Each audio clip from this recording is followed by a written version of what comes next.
اعوذ باللہ من الشیطان الرجیم بسم اللہ الرحمن الرحیم۔ حضرت امام علی علیہ السلام فرماتے ہیں، رسول خدا صلی اللہ علیہ وآلہ وسلم ہمارے گھر تشریف لائے۔ میں اور فاطمہ اکٹھے بیٹھے ہوئے تھے۔ میں دال مسور صاف کر رہا تھا تو رسول خدا صلی اللہ علیہ وآلہ وسلم نے فرمایا، اے ابو الحسن۔ میں نے کہا، یا رسول اللہ صلی اللہ علیہ وآلہ وسلم فرمائے۔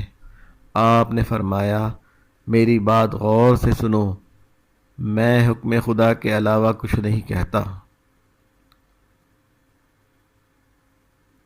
آپ نے فرمایا، جو مرد اپنی بیوی کے گھریلو کاموں میں مدد کرتا ہے تو اللہ اس مرد کے جسم کے ہر بال کے بدلے 1 سال کی عبادت کا ثواب دیتا ہے کہ جس میں دن کے روزے اور رات کی نماز میں مشغول ہو۔